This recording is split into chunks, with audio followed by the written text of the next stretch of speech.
Salam saudara-saudara, damai Kristus beserta dengan Bapak Ibu dan saudara semuanya. Apa kabar hari ini? Sehat semua? Baik ya. Tetap bersemangat, terus tekun dalam doa, terus berharap pada Tuhan, tapi juga taat pada protokol kesehatan. Mudah-mudahan di pandemi corona ini kita semakin terus berharap dan segera berlalu. Jangan lupa jaga kesehatan, jaga pola tidur, pola makan, kebersihan dan sebagainya. Hari ini saya akan membawakan renungan berkaitan dengan bahan pemahaman Alkitab. Bisa jadi ini menjadi bahan perenungan Bapak Ibu secara pribadi di rumah masing-masing. Dan renungan kali ini akan saya ambil dari bahan sadar atau Sabdo Winedar, bahan renungan pribadi dari Sinode GKJ dari Selasa 21 April tahun 2020, Minggu Paskah kedua. Yang pertama dari Yunus 1 ayat 1 sampai 17, kemudian Mazmur 114 dan Yohanes 3 ayat 7 sampai 15. Tetapi renungan saya nanti akan saya sampaikan juga Yunus pasal-pasal setelahnya, juga Yohanes pasal 3 setelah ayat yang ke-15. Nah, sebelumnya mari kita berdoa terlebih dahulu. Tuhan, terima kasih kami akan mendengarkan sabda firman Tuhan, menggumulinya, memahaminya. Biarlah Roh-Mu yang kudus menuntun kami untuk memahami kehendak firman Tuhan. Dengan sukacita kami menerimanya, menjalaninya dalam kehidupan sehari-hari. Kuat kuasa Roh-Mu yang kudus biarlah menuntun langkah kehidupan kami. Di dalam nama Tuhan kami, Tuhan Yesus Kristus, kami naikkan doa ini. Amin. Nah, Bapak Ibu dan saudara yang kasih Tuhan, sebelumnya ini hari Selasa tanggal 21 April tahun 2020. Ada peringatan apa di tingkat kegiatan nasional? Ya, betul. Hari ini adalah hari peringatan Hari Kartini, sosok perempuan dari Jepara yang memiliki visi jauh ke depan agar kaumnya, terutama kaum bangsa pribumi waktu itu, mendapat derajat sosial yang sepadan sehingga bisa berkembang. Ini inspirasi yang perlu kita terima. Sebab wanita seperti Kartini di zamannya itu kan orang yang hebat ya. Sekalipun begitu ya sayang dia harus meninggal pada usia muda, usia 25 tahun, 4 hari begitu dia melahirkan anak yang pertama dan anak yang terakhir, kemudian dia meninggal. Ya, tapi biarlah inspirasi itu membuat kita semakin terang, seperti buku-buku di korespondensi dia dengan teman-teman di Belanda waktu itu, dikumpulkan oleh sahabatnya bernama Rosa Abendanon dengan judul Habis Gelap Terbitlah Terang. Ya, seperti firman Tuhan kan, biarlah menjadi terang hidup kita. Nah, saudara yang kasih Tuhan Yesus Kristus, renungan kita dalam buku sadar seperti saya katakan depan itu adalah tidak lumrah ya. Tidak lumrah atau tidak biasa. Lumrah itu sesuatu yang umum kan, sesuatu yang biasa. Jadi kalau tidak lumrah berarti sesuatu yang tidak biasa. Nah, ini kan bisa diterjemahkan luas ya. Kalau orang itu makannya tidak lumrah berarti makannya ya mungkin sembarang, mungkin banyak sekali, mungkin menunya tidak seperti yang lain, tidak lumrah. Nah, kalau seorang anak kecil kok perilakunya tidak lumrah, itu berarti apa ya? Tidak pada umumnya. Mungkin terlalu nakal sekali, atau terlalu hiperaktif, atau terlalu diam sekali, kan tidak lumrah. Nah, kalau orang tua nggak lumrah ya monggo didiskusikan ya. Tapi tidak lumrah itu kan sesuatu yang bisa berkonotasi negatif, tapi bisa juga positif dalam arti istimewa. Renungan kita memang sengaja diberi judul oleh pembawa renungan ini tidak lumrah. Berkaitan dengan apa? Tugas sebagai orang-orang percaya untuk menjalankan apa kehendak firman Tuhan memang tidak biasa. Seperti misalnya Tuhan memerintahkan kita toh, barang siapa menampar pipi kirimu, berikan pada pipi yang sebelah kanan. Ini kan tidak lumrah toh. Nah, tapi yang tidak lumrah itu memang itu yang dikehendaki Tuhan, sebab kita sebagai orang-orang yang sudah diperbarui di dalam Tuhan. Nah, mari kita akan belajar yang pertama dari kisah Nabi Yunus. Seperti yang dikisahkan di Yunus pasal 1, itu Yunus itu seorang nabi yang diperintah Tuhan untuk bangun dan pergi ke kota bernama Niniwe.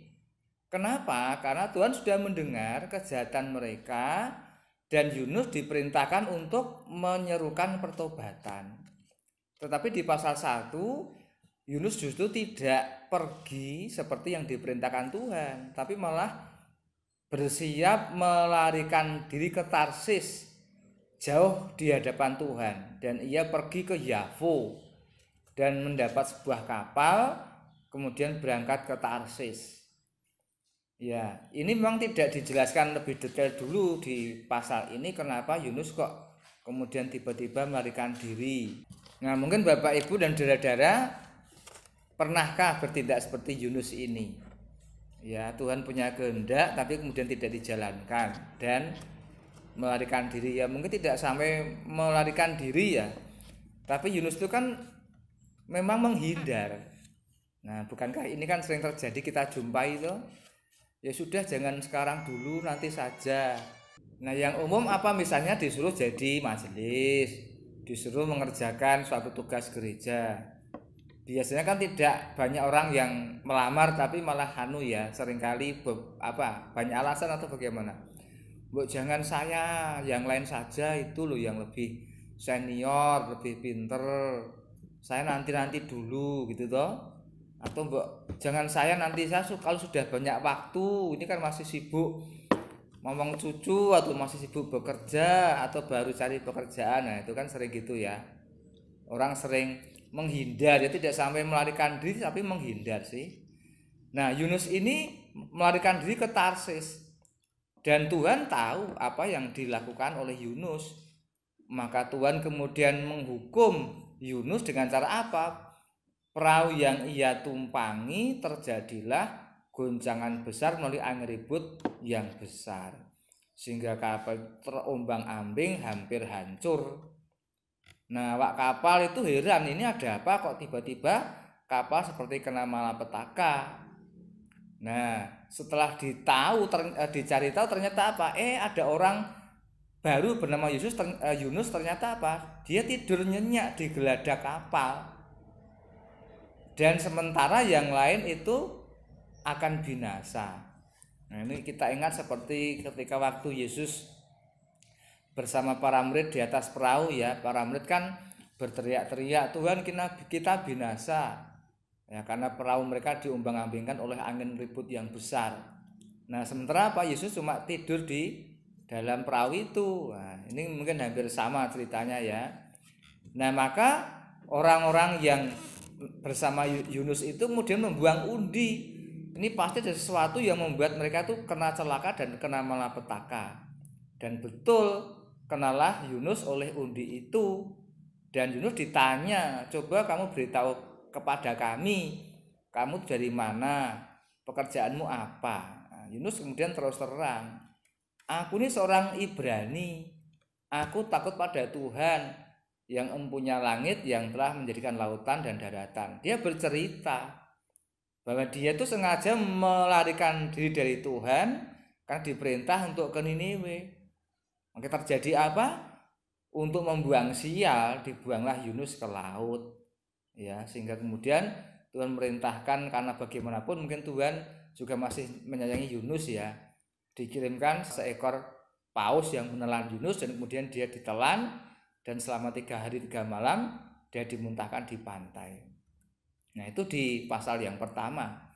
Nah, di pasal yang ketiga diceritakan bahwa Tuhan kemudian memberi perintah pada Yunus lagi.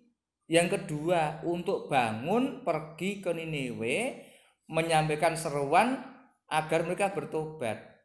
Nah, ini rupa-rupanya jelas bahwa Yunus itu lari ke Tarsis tadi karena dia nggak mau disuruh memberitakan berita pertobatan atau berita penghukuman. Jadi Yunus pada waktu itu mewakili sikap orang Yahudi bahwa mereka bersifat primordialisme atau primordialistik, artinya orang Yahudi menganggap bahwa bangsalah mereka yang paling berhak mendapat keselamatan.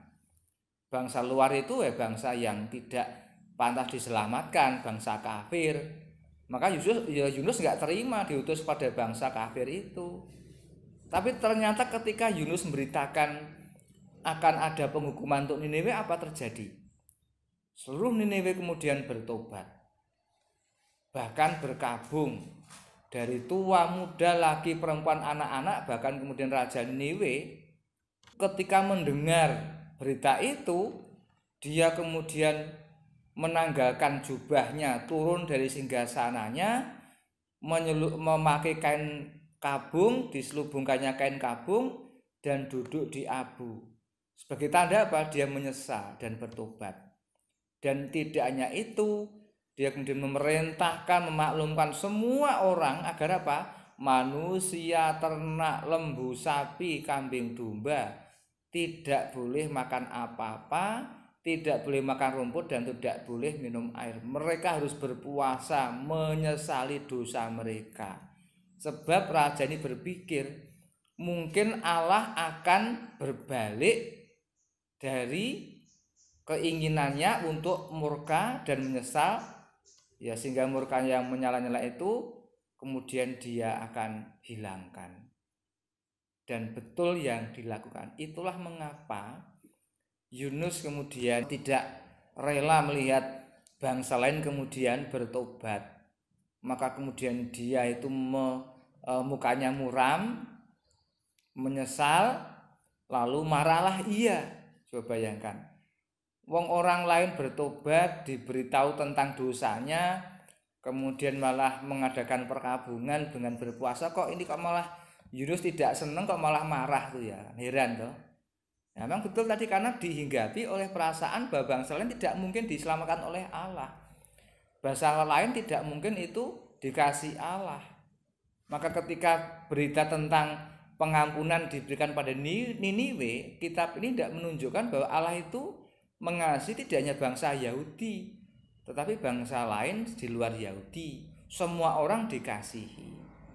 Nah, itulah berita yang kemudian ditegaskan dalam Injil Yohanes bacaan kita hari ini, dari Yohanes pasal 3 ayat 8 sampai 16 itu, bahwa karena begitu besar kasih Allah kan dunia ini, sehingga ia telah mengaruniakan anaknya yang tunggal, supaya setiap orang yang percaya kepadanya tidak binasa, melainkan beroleh hidup yang kekal. Artinya kekekalan hidup itu diberikan kepada semua orang yang percaya. Nah, sekarang pertanyaannya, kita yang sudah selamat, sudah mendapat hidup kekal, jaminan hidup kekal dari Tuhan karena percaya pada Yesus Kristus, kita dituntut untuk menjadi tidak lumrah. Kalau orang yang biasa, yang umum kan berarti orang yang berperilaku seperti dunia. Nah, keselamatan ini hendaknya menjadikan kita mengasihi semua orang seperti Tuhan telah mengasihi bangsa pada waktu Yunus diutus kepada semua orang. Jadi Tuhan itu mengampuni semua orang, semua bangsa, siapapun yang percaya. Ini perlu diberitahukan kepada semua orang, diwartakan. Ya, karena ini masih zaman pengampunan. Ya, beda misalnya nanti zaman pengampunan sudah tidak ada pengampunan, tapi pengampunan diberikan kepada siapapun sampai selamanya dan seterusnya. Nah, inilah saudara renungan kita untuk pemahaman Alkitab, atau pemahaman diri, pemahaman refleksi iman pribadi, bahwa kita harus berperilaku tidak lumrah berarti menurut apa yang dikehendaki Tuhan. Nah, diskusinya adalah kalau Bapak Ibu atau saudara-saudara misalnya menjadi Yunus, apa yang mesti Bapak Ibu lakukan? Itu yang pertama, monggo didiskusikan atau dipenggalih atau dicari jawabannya.